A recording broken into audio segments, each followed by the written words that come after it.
Hi, my name is Kayla Nielsen, and I'll be giving my informative speech on celiac disease. According to the etymology of celiac disease, 1 in every 1,700 people worldwide are affected by this disease.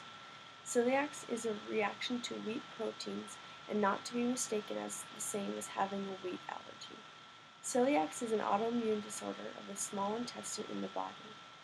The disease is a genetic disorder that is passed on from first generation or second generation, and it affects people of all ages from infancy on.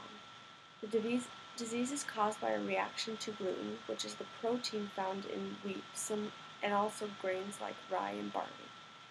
Gluten is often associated with breads. It's what gives breads the chewiness in the final product. It also helps in the rising process and giving bread the elasticity.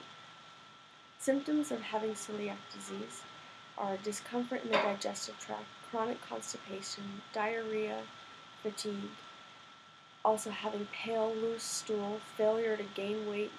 Typically, children that have celiac disease have a hard time gaining weight. Also, weight loss, just losing weight constantly.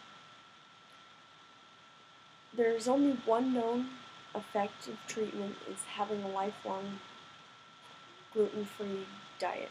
And what celiac does to the body is when it comes in contact with the small intestine, it causes an inflammation in the intestine and that inflammation makes it hard for the absorption of nutrients to come into the body. So then your body's just losing nutrients. It's not getting the things that it needs from the wheat products and getting the proteins that it needs. There's also other ways that we can deal with celiac and helping people with gluten-free foods. There's now common genetically engineered wheat products that are gluten-free. They are not very common to find, but the adverse effects of them is it kind of affects the bread dough and the rising process. It's a little more dense than regular bread is typically, and that's one of the downsides to it. But gluten-free things are all over. In grocery stores, nowadays it's a lot more common to find gluten-free things, and people have them daily. There's common things. It's now very easy to find things that are gluten-free.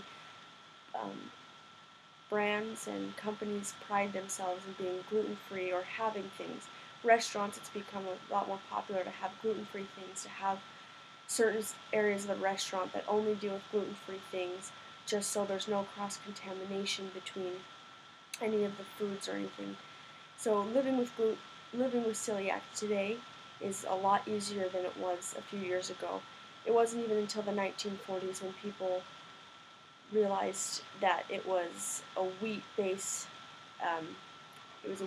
That caused the issues with the celiac disease, and it wasn't really realized till then. It's been around. There was accounts of people, and when there was famines with less wheat, they found that people were less sick, and it was recorded, but they didn't understand typically what it was.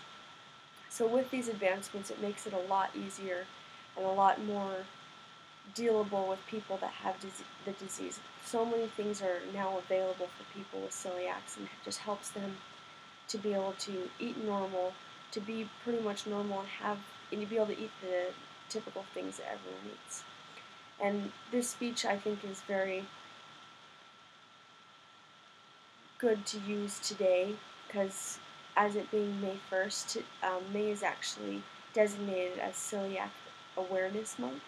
So this is an informative speech to let you know about celiac disease and how it's a common thing and that there's many people affected by it, but that there's many solutions and ways that can help people just so they can live a normal life and just be like everyone else. Thank you. Right, this is a picture of the small intestine of a patient with untreated celiac disease. Right, this is a picture of the small intestine of a patient with untreated celiac disease. Right, this is a picture of the small intestine of a patient with untreated celiac disease.